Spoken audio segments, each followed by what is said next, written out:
J'ai le plaisir maintenant d'accueillir Thierry Langrenet, le président des Ateliers du Futur.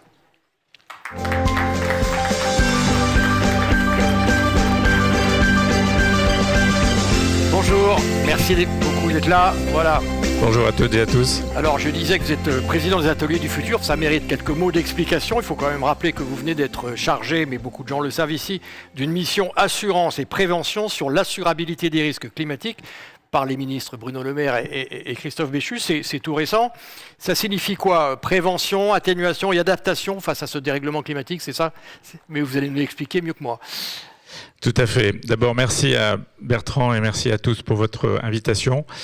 10 minutes juste peut-être pour présenter le contexte et nos objectifs. Donc d'abord, je voudrais dire que je parle aussi au nom de Myriam Merad, qui est directrice de recherche au CNRS, ainsi que Gonéry Le Causanet, qui est un chercheur émérite du BRGM et qui a notamment contribué à la co-rédaction du dernier rapport du GIEC.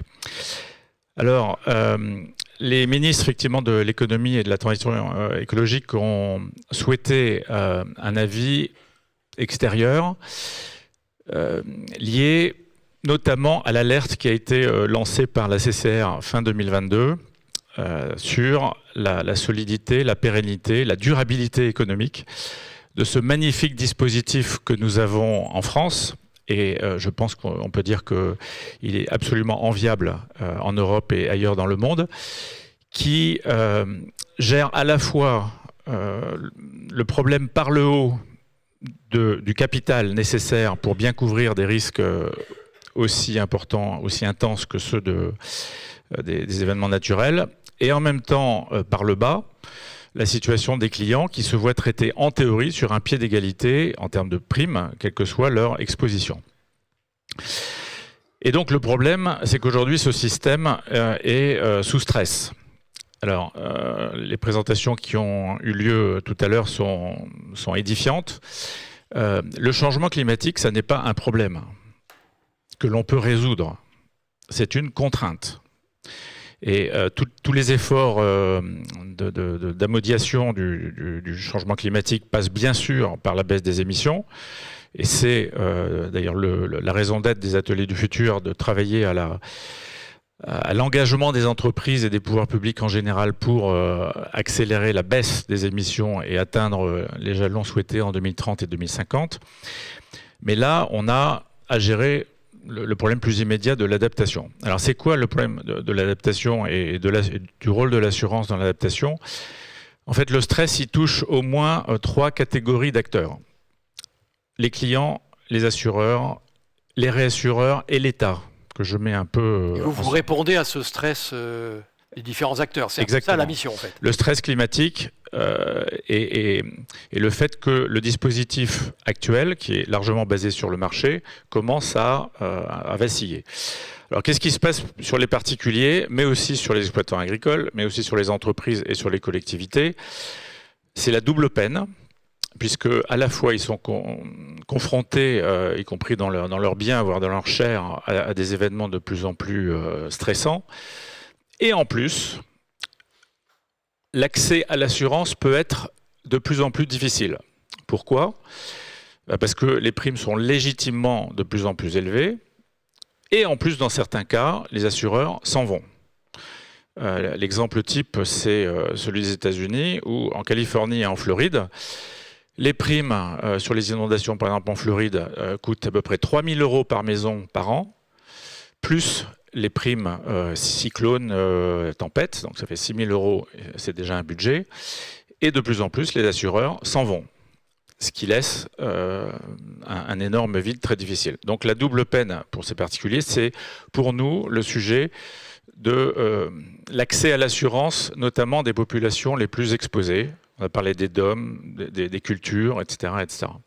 Donc premier sujet sur lequel nous sont demandées des pistes de solutions, même si on ne peut pas faire de miracle. Et dans un certain nombre de cas, notamment pour des entreprises où les primes deviendraient excessives par rapport à leur marge, eh bien, la solution, ça peut être tout simplement le déménagement. Et certaines l'ont bien prévu comme ça. On travaillera également sur le sujet des collectivités locales qui sont également exposées. Et les collectivités locales ont aussi un rôle important en matière de prévention, puisque ce sont elles qui décident de mettre en œuvre des infrastructures de prévention, notamment sur la submersion et les rétentions d'eau pour les exploitants agricoles, etc. Deuxième catégorie d'acteurs clés, bien sûr, les assureurs. Mes 40 années d'heures de vol, si je puis dire, dans l'assurance et spécialement dans l'assurance dommage, m'ont fait toucher du doigt cet énorme défi. Et je pense qu'on peut dire qu'on a simplement un double défi qui est un, les risques de modèle et deux, le sujet des fonds propres. Le risque de modèle parce que personnellement, j'ai compris qu'on avait un problème de modèle très très important compte tenu de la variété des risques et compte tenu de l'évolution du climat. Et c'est ce qui m'a incité à revenir sur les bancs de l'école en 2019 auprès des professeurs de Météo France et de l'École nationale de météorologie. Et c'est d'ailleurs là que j'ai pris une claque et que j'ai décidé de créer cette ONG, les Ateliers du Futur. Donc on a un problème de modèle parce qu'il y a énormément d'incertitudes, scénarios, vulnérabilité, etc. Et en plus, comme l'évoquait ce matin l'intervenant d'Arias, on a le sujet croissant de l'anti-sélection. C'est-à-dire que plus les primes augmentent, plus les petits risques, si je puis dire, ont envie de déconnecter l'assurance, ils restent les plus exposés, qui déforment le portefeuille et qui challengent le modèle. Donc ce sujet du modèle, il est important, notamment pour un certain nombre de risques. Voilà. Et le deuxième sujet des assureurs, c'est bien sûr la volatilité, donc les fonds propres. Et l'amplification des événements, leur intensification, augmentation en fréquence et en intensité, a des effets énorme sur les pointes, les dommages de pointe, et donc sur le besoin en capital, le besoin en rassurance et les fonds propres. Raison principale du fait que des assureurs s'en vont, notamment en Californie et en Floride. Donc là aussi, il nous est demandé d'essayer de formuler des recommandations pour, entre guillemets, décontracter les assureurs sur le sujet des modèles et des fonds propres. Et puis troisième catégorie d'acteurs, les, entre guillemets, payeurs en dernier ressort, les réassureurs et l'État. Les réassureurs ont le même problème de fiabilité des modèles et eux aussi détestent l'incertitude et eux aussi détestent de faire appel à leurs actionnaires quand ils ont une mauvaise surprise ou de décevoir leurs actionnaires quand ils ont une mauvaise année. Et en ce moment, les annonces, les profit warnings se multiplient un peu compte tenu des événements climatiques.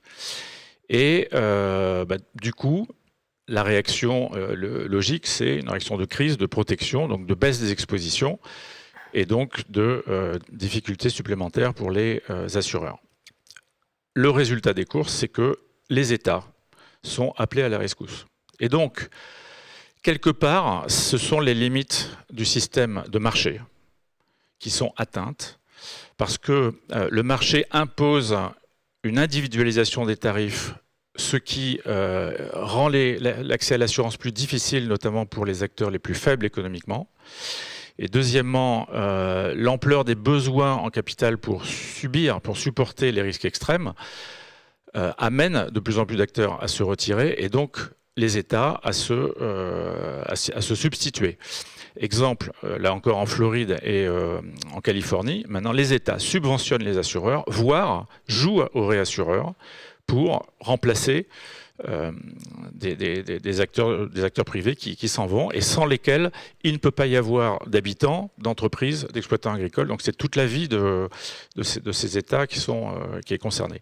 On n'en est pas là, heureusement, grâce notamment à la CCR, mais il y a quand même aujourd'hui une baisse continue des réserves, de la capacité à absorber du risque, et donc il faut regarder en face l'inflation climatique et savoir la répercuter de manière, entre guillemets, intelligente, c'est-à-dire en maniant solidarité et responsabilité. Est-ce qu'on peut vraiment rassurer ou déstresser, pour reprendre votre expression, ces trois acteurs majeurs à parts égales? Parce que vous allez émettre des préconisations, si je vous ai bien écouté. Voilà, ça veut dire qu'on s'adresse à tout le monde et on traite tout le monde, entre guillemets, à parts égales? C'est un peu ça votre méthode, votre état d'esprit? De toute façon, là, on est sur un sujet de politique publique. Oui. Donc la première question, c'est peut-on laisser des particuliers, des exploitants agricoles et des entreprises sans assurance? Oui, on peut, mais à ce moment-là, ce qui se passe, c'est un appel à l'État en tant que payeur en dernier ressort à chaque événement dramatique. Et on l'a vu sur l'agricole et dans d'autres domaines. Donc, le besoin de financement des réparations ou des mesures d'adaptation, il est prégnant et ça devient un sujet politique si on ne l'a pas réglé économiquement. Donc on a tout intérêt à organiser de manière solide et durable économiquement le circuit de financement. Donc ça, je ne peux pas vous répondre pas plus. Très simplement. Voilà. Le calendrier peut-être, pour terminer, calendrier de vos préconisations que vous devez rendre. Octobre pour un pré-rapport et décembre pour un rapport définitif. Très bien. Merci beaucoup Thierry Langonnet. Merci beaucoup. Je rappelle que vous êtes le président des ateliers du futur.